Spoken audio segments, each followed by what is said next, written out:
Yo, what up, guys? Episode 3, Miguel's Minute Pod. We're going to talk about, of course, the big super fight tonight between Tank Davis and Frank Martin. We're going to talk about the Wnba. We're going to talk about the Olympics. And we're going to definitely talk about the NBA Finals. We definitely going to talk about that. Stay tuned and don't forget to hit the subscribe button. You already here. Just hit the damn button. Miguel's Minute Pod, Episode 3. Let's go. Yeah. Be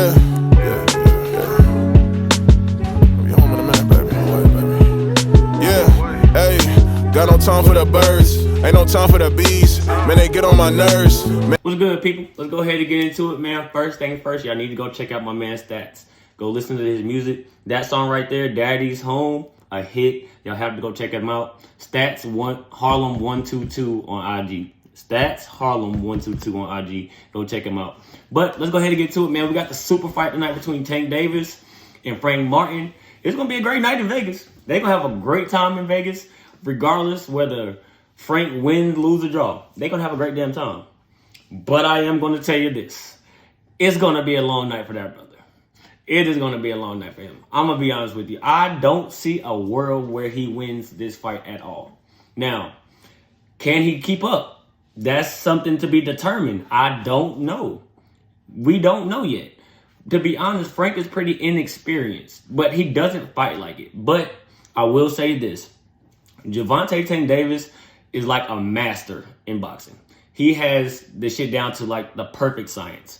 And the only way that you can combat him and what he brings to the table, you know, with his right foot and his hand placement in a southpaw stance is to really bring some aggression. That right there, what I just said with him being a southpaw and his stance and his hand movement, that's an advantage for him. That's something that he brings to the table that is hard to combat. He is powerful. He is elusive. He has good defense. And he doesn't mind getting hit. That's the thing. He doesn't mind getting hit. It's like he sets you up to be in order for him to knock you the hell out. It's insane. But I will say this. If Frank Martin is assertive and he's aggressive and he actually comes to box, he doesn't come to, just for the check. Don't get me wrong. It's going to be a nice purse.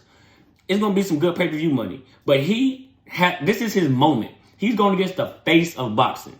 This is his moment to shine. And I feel like us as boxing fans and spectators, we want to see a good-ass fight.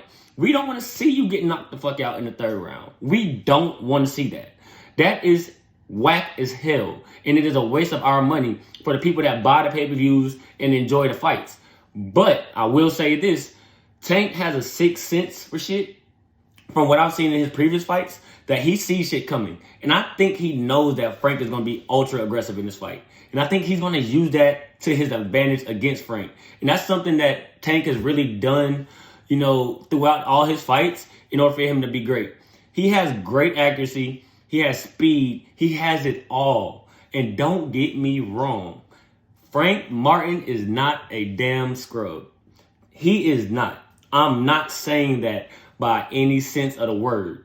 But what I'm saying is Tank is in a different realm when it comes to this boxing shit when compared to Frank Martin.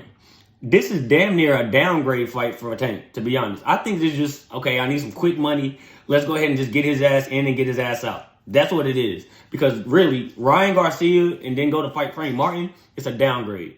Ryan is a way better fighter than Frank Martin. Let's just be honest. He's way better. A way better fighter. Don't get me wrong. Frank is not a scrub. I'm going to say that again. He's not a fucking scrub. This is just not his realm. This is the biggest stage he's been on. He's fighting Tank Davis in Las Vegas in front of however many thousand people at the stadium or arena and however many millions going to be watching on the screen. It's going to be great. It's going to be a great fight. It's going to be great entertainment because we know Tank's going to bring the entertainment, which is why I love watching Tank fight. We know he's going to at least be entertaining. It's not going to be boring. He's going to have a good time fighting. He's going to have a good time celebrating, and it's going to be turned. It's going to be a great time. It's going to be like a hood affair in a way. You know what I'm saying? Like, he's straight from Baltimore. So it's going to be lit in there. His mom's going to be loud. Everybody's going to be like, his people's going to be there. It's going to be a great fucking time.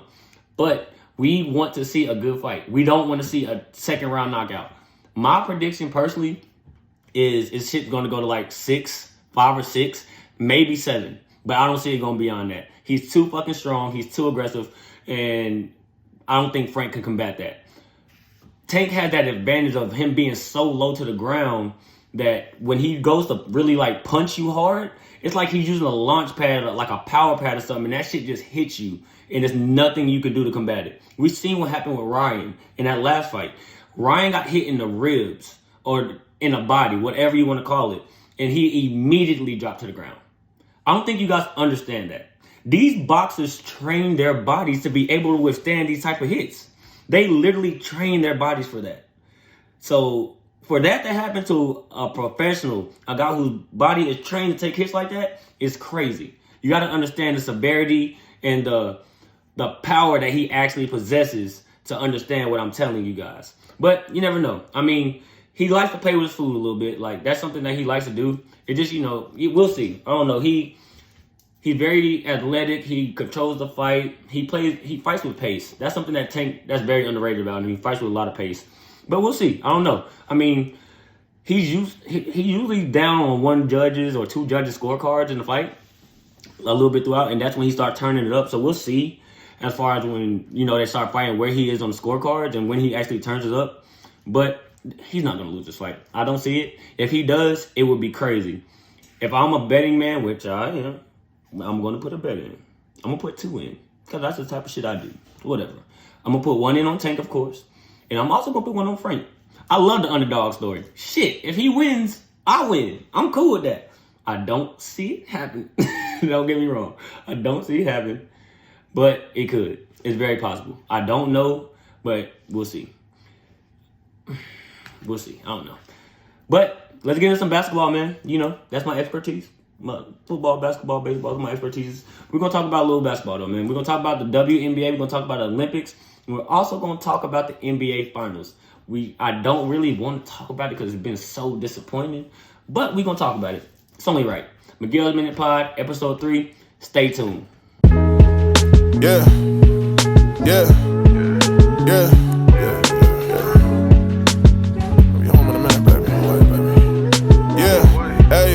Got no time for the birds, ain't no time for the bees. Man, they get on my nerves. Get into it, guys and gals. Let's talk about it. WNBA, man, is a pretty good trending topic right now. Not just my girl Caitlin Clark, not just her. It's a lot of stuff going on in WNBA right now, man. But let's just go ahead and just talk about it, the generalization of it, like how good the basketball is right now. I mean, you got the Connecticut Sun, the best team in the WNBA. Who the hell foresaw that? Nobody. Everybody thought it was going to be the Aces again, and it's not. The Sun and the Liberty damn near have identical records. I think the Sun have lost 1 game. The Liberty have lost 2.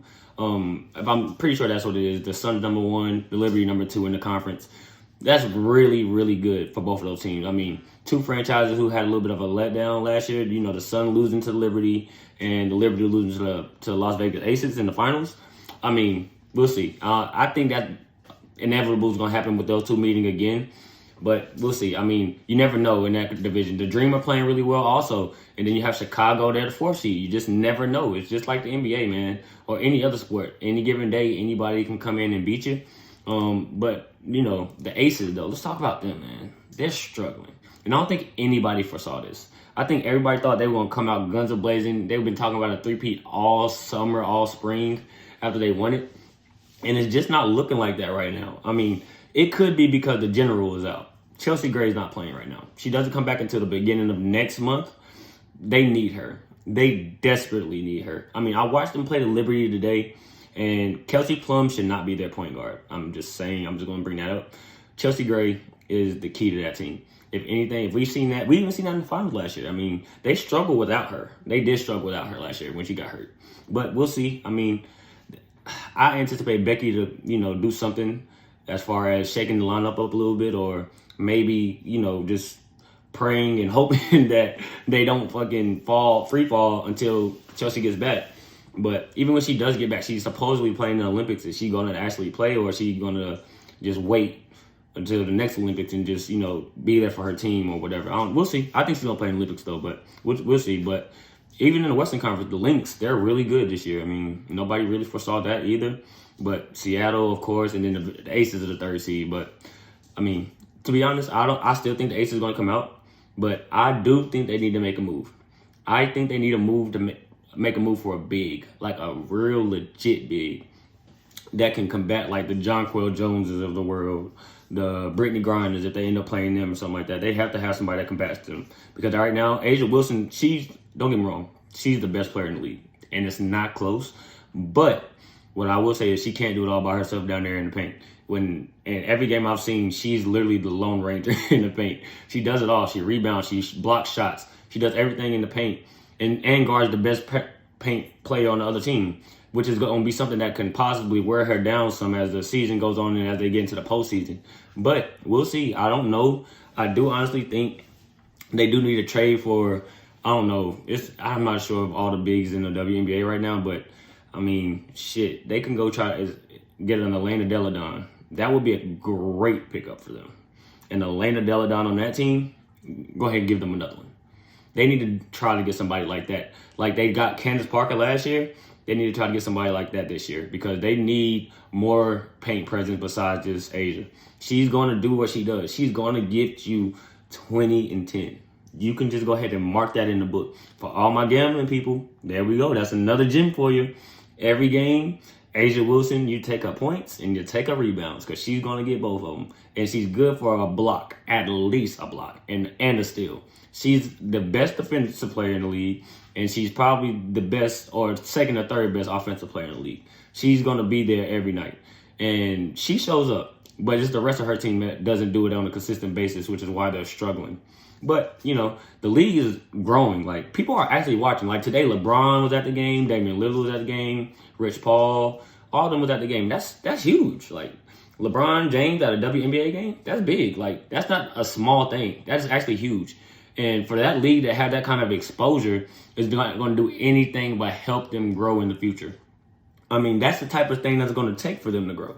They're going to have the marketability aspects as far as big-time NBA players and, you know, their best players being in commercials and everything like that in order for that league to grow.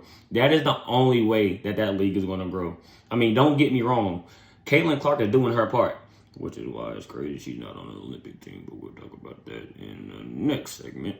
But the league is going to grow if their players are being marketed. That's the key. They're just not being marketed enough. Like, they have to figure that part out in order for them to make more money and get treated better, locker room facilities, whatever they need, all that good stuff. They have to get marketed more. Why do you think the NBA players make so much money? It's not because they're really good at basketball. I mean, don't get me wrong, a lot of them aren't really that good at basketball. But the collective bargaining agreement and the TV deal money, the marketing money, that shit is insane. That's what goes to those contracts. That's what makes the thought go into those kind of contracts, the max contracts and all that good stuff. The WNBA doesn't have that yet. The one player that's marketable, her team stinks. You don't want to put that sorry-ass team on the forefront. But guess what? They still have been. They've been on primetime games with that terrible record because of one player. And I hate to say it. I don't want to be an asshole and I don't want to be, whatever. But if they have to just market her, you have to do what you got to do. You got to. Because that's how your league grows. That's how you get the follower. And that's how you get the younger girls that want to play. By doing stuff like that. By having somebody on the forefront. Which is why it's crazy that they don't have A'ja Wilson as well as Caitlin Clark on the forefront. It needs to be like Larry versus Magic. It needs to be. WNBA. Y'all don't know me. And I don't care, but somebody needs to send y'all this shit. Somebody needs to send y'all this video. It needs to be Larry versus Magic. A'ja versus Caitlin. That's what it needs to be. Who's the face of the league? Because, don't get me wrong, Caitlin's not going to win shit right now. She's not winning the damn championship right now. Not going to happen. But, A'ja Wilson isn't contending. She's still going to be winning championships the next few years. And if you don't want to do Caitlin Clark, do Breanna Stewart. Whatever. You have to do something. Because guess what? In 3 years, Michael Jordan is fucking coming. Juju Watkins is on the way.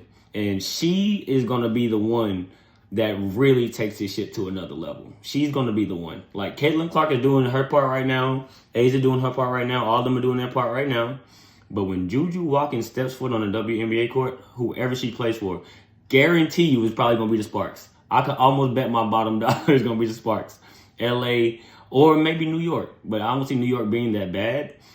She's going to be on one of those big major market teams, and she is going to be the face, one of the faces of basketball. She's going to be like Maya Moore, bro. Maya Moore, when she was playing, her, Candace Parker, all them at the top of the game, the league was on fire. It was huge. Everybody was watching it. Everybody was involved. And it's going to be the same thing when Juju comes. Because you got to think, Juju has crazy-ass athletes going to see her play in college at USC. Could you imagine her having the, them having the accessibility going to the Garden to watch her play or going to these different places to watch her play? It's going to be huge. But the WNBA need to set that up now for when she comes. It'll be easy for her just to fill in and be the face. Because that's what's going to happen. And Caitlin Clark is, by that time, her team's going to be good. And she's going to be probably one of the faces as well. But they got to start building that campaign. And I think there's different things that the WNBA can do in order to do that, man. There's so much different stuff they can do. They could, NBA has the Christmas games and stuff like that. The WNBA can do something like that. They don't have to have it on, not necessarily on Christmas or whatever, but they can have a season, like they can have some kind of in-season something or something that provides viewership for us to want to watch it. Because right now it's just like, okay, is Caitlin Clark playing? Is Asia Wilson playing? I bet you almost $1,000 nobody else can name the top 5 players, the top 5 scoring players in the WNBA right now. I can almost guarantee it. But even with that being said, it's still something that needs to be done. Like in order for us to want to, be involved and grow the league, we have to know the players. We have to know the team. We have to know the coaches. Like, you're not going to know the coach of the Liberty or any other team. I bet you know Becky Hammond, and I bet you probably know the coach of the Fever because of Caitlin Clark. But that's just what it is, man. Like, but they have to be able to market that. And I think they did a great job adding them on 2K. That was a huge step. I think that was a huge step for them in the right direction, not the wrong one. I think that was a huge step for them in that sense because it's something that makes us, from the male, demographic or whatever, being able to see, oh, damn, these girls actually play. I mean, when I play 2K sometimes, me and my sister will play the WNBA. We'll play that part, and I get to see the players, and I play with them as well. It's fun. I mean, it's just like any other game. I mean, that's dope. That's something that's great for them, but they need their own. The women need their own thing. Y'all need to hear what I'm saying to you. They need their own thing. And, they're coming out with the college football. I think they might come out with the college basketball. They definitely should. But if they do, they need to have the women's as well. That right there is going to be huge. Because if you have Juju Watkins or somebody on that front page, it's going to be huge for them. But, we'll see. It's going to be huge. The WNBA is going to keep growing and growing. But, expanding some teams and doing all that stuff is going to be huge as well. But we'll see. I mean, it's something that they need to do in order for them to grow. And I think they will. But we'll see, man. Let's get into some Olympics talk. Let's talk about the best teams in the Olympics. We'll talk about the best players. We're going to get into it. Miguel's a Minute, episode 3. Let's get it. Yeah. Yeah. Yeah.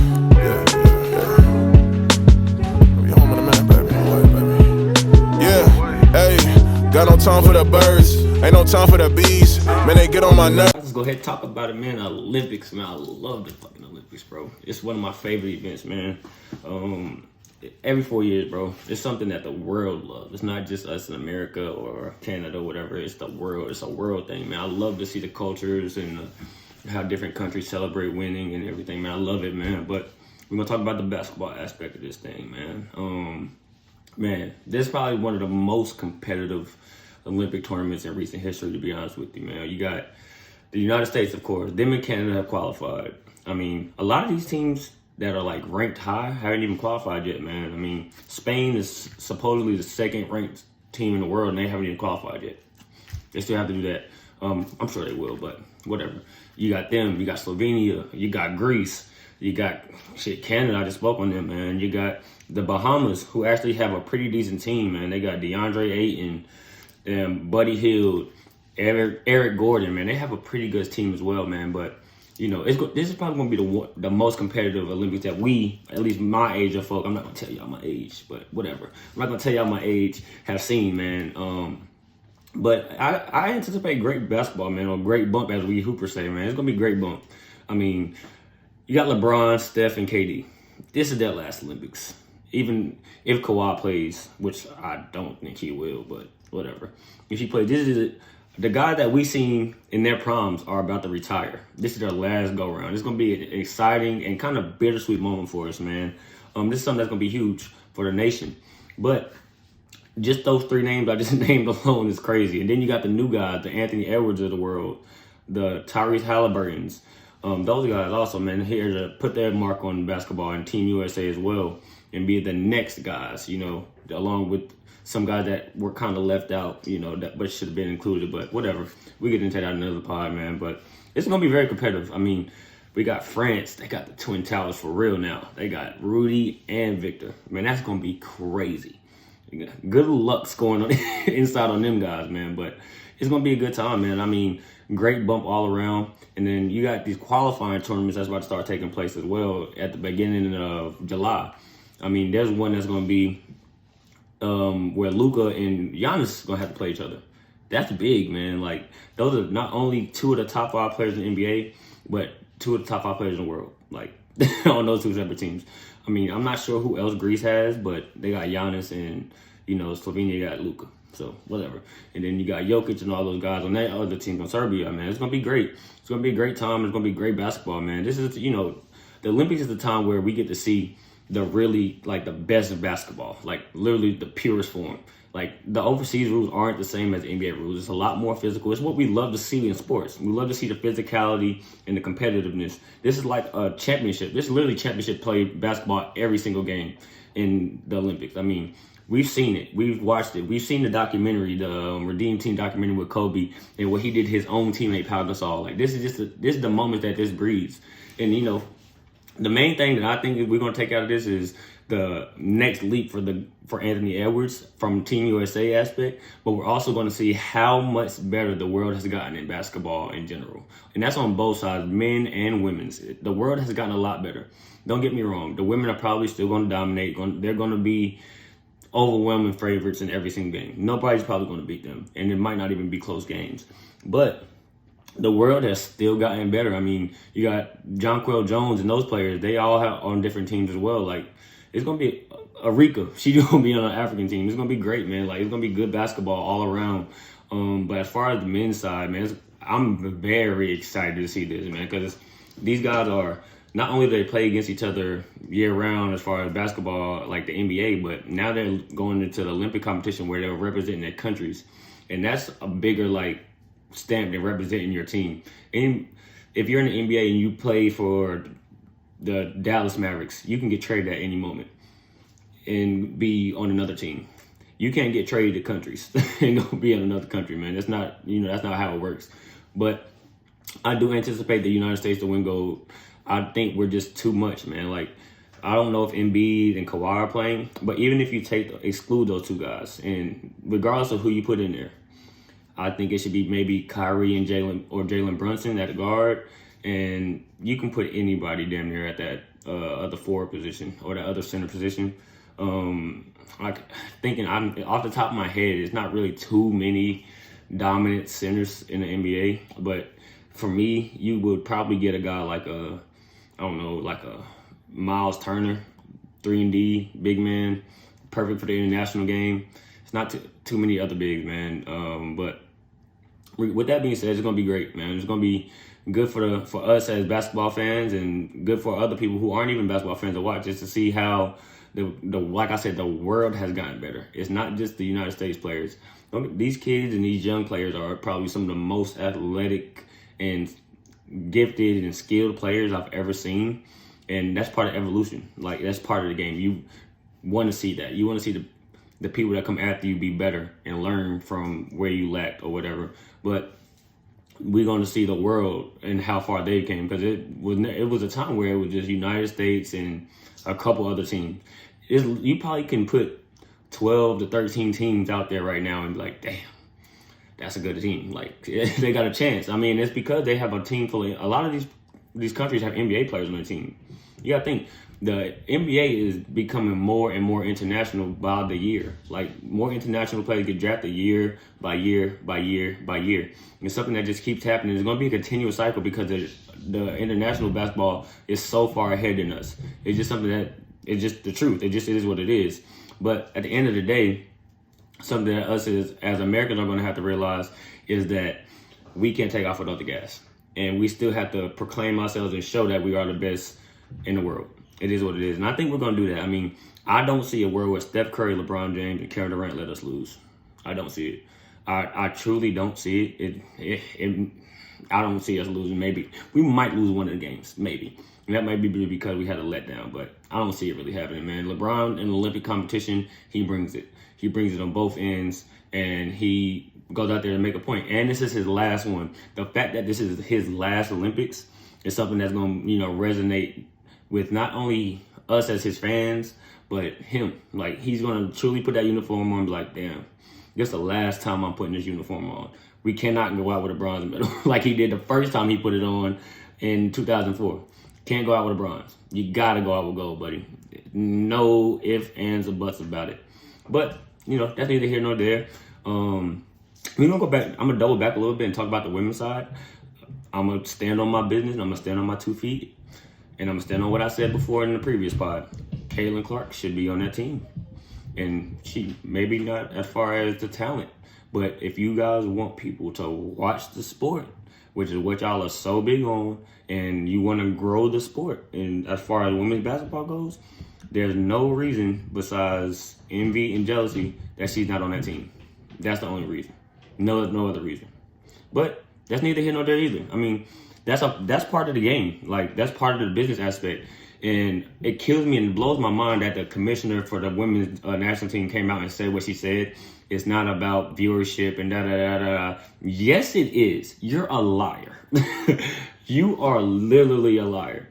What better fucking way to grow the sport than to have the best player, or not the best player, but the most talked about player in the sport on an international stage where everybody's seeing her? That doesn't make any sense to not have her there. Think about what I'm telling you. When she came out and said that, I was literally like blown the fuck away. Cause like, what are you talking about? Why would you even say that? And Caitlin Clark is so professional that she just doesn't even acknowledge the shit. And that's dope of her. But she should pop her shit. Like, she's literally the reason that the WNBA is the most talked about subject. One of the most talked about subjects in sports right now. Literally, she single-handedly done that. Like, literally. So, for her not to be there is kind of crazy. But, whatever. I mean, I also do think I said this before in the other part as well, they should put a cosplay on there. Why not put Juju on there then? Like, why not? Like, what do you have to lose? Your team is already, like, substantially better than everybody else. By far. Not even close. Why not have the two most talked about women's players right now on the court or on the team? Just so people can watch it and see. It doesn't make any sense to me. But, that's neither here nor there. That's to each his own, to be honest. But I do anticipate that both teams bring home gold. It's going to be a great basketball to be watched on both ends. But, I do think we dropped the ball on a couple of different things. But that's, like I said, neither here nor there. It's a business, and, they want the right people to represent the country or whatever. Our president was Donald Trump. And we talking about people representing the country? That shit is hypocritical as hell. Come on now. Let's talk about it. If we're going to be truthful about it, you can't say that. You can't be like, yeah, we want the right people to represent the country, and you got the president who literally has abused women verbally, physically, etc., is literally a convicted felon now, and is literally one of the most shittiest people the world has ever seen. But you had him in the White House, and you're talking about you want the right people to represent the country. That's bullshit. That's complete bullshit. Just say like what you want to say. Like, we don't want it to be all about this player or whatever. And it's not just a Caitlin Clark thing. Like, that's why Kyrie Irving is on the Olympic team. He's the best. He's probably a top 3 point guard in the NBA. Like, and he's definitely a top 20 player in the NBA. So for you not to put him on that team because of his beliefs or whatever is fucking insane. It's stupid, and it's something that I hope doesn't bite the team in the ass, because we do have Steph. But whatever. If Kawhi doesn't play and you don't call Kyrie Irving, you're stupid. It is what it is. I mean, Jalen Brunson is a good option as well. But if you don't call Kyrie Irving, you're crazy. And for the women, if Chelsea Gray doesn't play, if you don't put if Chelsea Gray doesn't play, you don't put Caitlin Clark on that team, you're dumb as hell. Because guess what? Caitlin Clark on that team, everybody's going to watch it. Just look at the standing. Look at the ratings and stuff now when she's on TV. They're going to watch the game. They're going to watch it. But, like I said, it's neither here nor there, man. The Olympics is one of those subjects that's real quick and easy to talk about, especially with basketball, because the rest of the world is, like I said, getting better, and it's going to be great, man. I'm going to have a whole different pod about that. I'm going to pretty much break down different teams, each different team that I think is going to be the most competitive. It's going to be a great time as well. Stay tuned for that. It's going to be great. But let's get it, man. We're going to talk about the NBA free agency next and the NBA finals. We're going to talk about both of them subjects.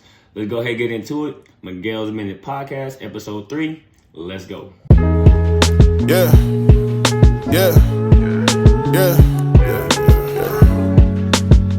home in a minute, baby. Yeah. Hey, got no time for the birds. Ain't no time for the bees. Man, they get on my nerves. All right, guys, let's go ahead and get into it, man. Let's go ahead and finish this thing up, man. The NBA finals, man. The damn NBA finals. What happened to the Dallas Mavericks, man? I know exactly what happened to them. They forgot how to play some fucking defense. And it starts with their best player. Luka Doncic might be the worst defensive superstar I've ever seen. I don't think I've ever seen anything so bad ever in my whole life of watching basketball. He is so bad on defense. And he has moments where he tries, man. Don't get me wrong. But there are moments where it literally looks like he is a damn cone. And I'm not being sarcastic or anything. He literally looks like he's just letting people go right around him. And that team in Boston is too good for that, man. You at least have to show some effort. Now, don't get me wrong. They played really well last game. They played super well. Came out ready to play. Did their thing, man. They won by 30 plus. Huge win. Do I think they're going to duplicate that performance or even a part of it in Game 5 in Boston? I don't see it, man. I don't see it. Now, what I hope happens is Kyrie and Luka go crazy. Remember what I said on the first pod? Game 5, 2016 NBA Finals. LeBron and Kyrie Irving. You guys look and see what they did. 41-41. They need something like that against Boston. They need that. Kyrie and Luka have to literally do it all on both ends. But the problem is they don't. Both of those guys have been known to not be great defenders, man. And Luka is an atrocious defender, bro. This shit is so bad to watch. I know guys that are Luka fans, myself included, that are bro, what are we watching?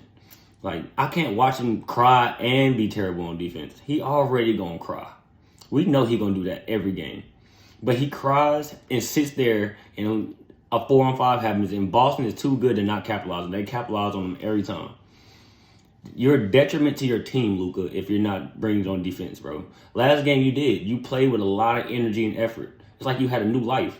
But you got to do that for at least two more straight, if you guys think y'all stand a chance. Now, I'll say this. I said it all year. Boston is a team that they have letdowns, man. They have a lot of letdowns at the wrong moments. Now, don't get me wrong. I will say this. I was wrong in the aspect of I thought that Dallas was going to get one.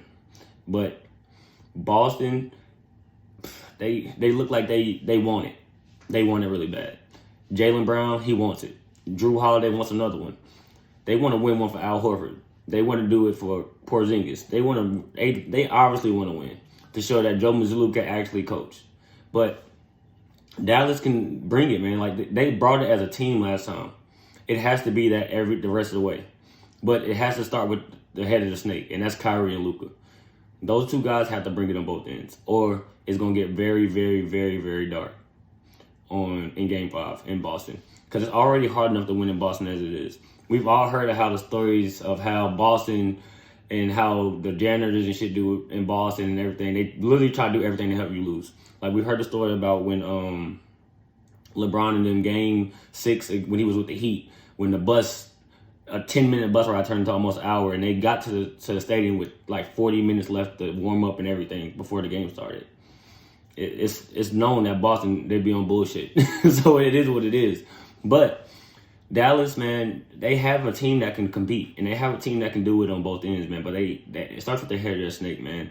Kyrie and Luka have to bring it, especially Luka, man. If he's going to play like that and he's going to be a crybaby and not play defense, they might get blown out in Game 5. It wouldn't surprise me if they did, I'll be honest with you. It really wouldn't surprise me. Now, as a basketball fan, do I want that to happen? No. But it's very possible. I mean, like I said, Jaylen Brown has put a stamp that he's worth that $300 million. Jrue Holiday, the best offseason pickup. Porzingis, a great pickup.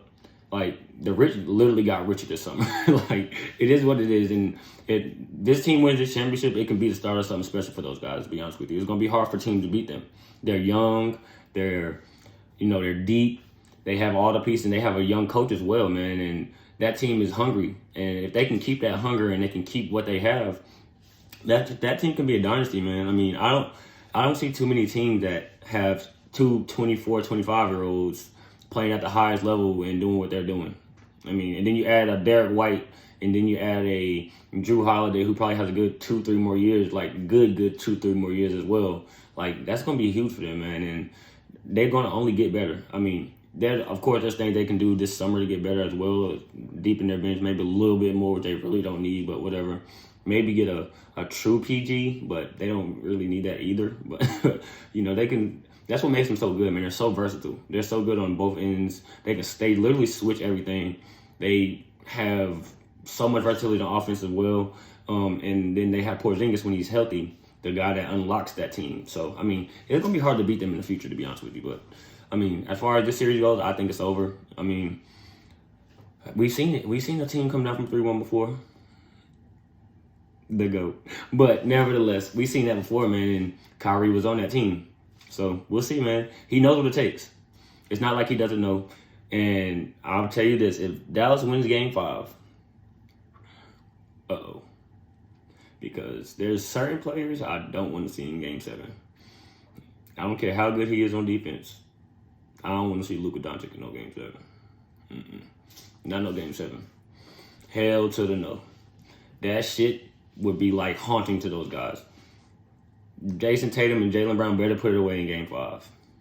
If they know what's good for them, I think, and which I do, I think they know. They've learned from experience. Both of those guys, like I said, they've been to conference finals and finals multiple years in their careers. They're both early in their careers, too. They haven't even reached their prime at all, neither one of them. So they still have a lot of time left, and they've been on so many deep playoff runs. Like, they have the experience. They know the ins and outs, the do's and don'ts. Even last year, they had to learn a lesson against Miami. Like, this is something that they know. They have to literally put their foot on their throats this game. And if they don't, beware. But we'll talk about that if they don't put them away. As far as the NBA free agency goes, guys, I'm going to do a whole pod on that. But right now, I will tell you guys this. I have a couple different predictions. But the main thing is this. When the LeBron domino falls, all the other ones will fall as well. Like the Paul Georges and all the other guys. Like, there's a lot of good players in the free agents that can make some good teams really, really good. I mean, if I'm Boston, I got Jrue Holiday. I got Derek White. You got Peyton Pritchard on the bench. He's a really good backup. But you telling me if you go out and get Patrick Beverly on that team defensively, oh, fuck. Like, there's nothing you're going to be able to do. Like, there's so many good free agents, man. Like, Bobo and all these other guys. They're really good. But LeBron domino falls, everybody else will as well. We're interested to see what Donovan Mitchell does. I don't anticipate him being in Cleveland again next year. He's, putting on that facade that he wants to be in Cleveland. First of all, brother, nobody wants to be in fucking Cleveland. Just stop lying and saying that shit. Nobody wants to hear that, bro. But with that being said, if they pay him, he'll probably go. But do I think they'll pay him what he wants or what he think he's worth? Nah. I think there's different teams that he belongs on. Like, he could probably go to New York and be a stud there. Him and Jalen Brunson, they'll be pretty bad defensively, but offensively, they're going to put up some numbers. Or he can go to, I don't like saying the Lakers all the time, but he'd be a perfect fit on the Lakers, man. I mean, a go-getter who going to get a bucket. That's what they really need on the Lakers, to be honest. They don't need a playmaker. They don't need any of that shit. They need somebody that's going to go get a bucket. that can actually stay healthy, because he has very bad injury history as well. But we'll see. It's gonna be an interesting summer as far as the NBA goes, and I think we're gonna look at a whole different NBA next year. I'll tell you that much. Like, I don't anticipate Paul George being in LA, and you gotta also think James Harden's a free agent. Where he gonna go? You think LA gonna re-sign him? I mean, I don't think they are. Like, he's old and pretty much washed now. Don't get me wrong. He has his glimpses. He still has like a James Harden effect every now and then, but he's at the point in his career where he just needs to be a point guard. He doesn't need to be a scorer. He doesn't need to do any of that stuff. He just needs to be a point guard. But, we'll see. It's going to be an interesting summer. It's going to be great as well, with the Olympics going on, seeing all that as well, and how it all takes place and how it shakes up everything. It's going to be cool. But, yeah, man, that's it. Episode 3. I appreciate all you guys for coming and, watching. I appreciate it. A little bit longer podcast this time. One of my longer ones. I appreciate you guys. You guys, please don't forget to hit the subscribe button. It's just a damn button. Just hit it. I really appreciate it. It helps me out. I appreciate you. That's all I got. Miguel's Minute, episode 3. Y'all be easy. Peace out. Yeah. Yeah. Yeah. Be home in a minute, baby. Yeah. Hey, got no time for the birds. Ain't no time for the bees. Man, they get on my nerves.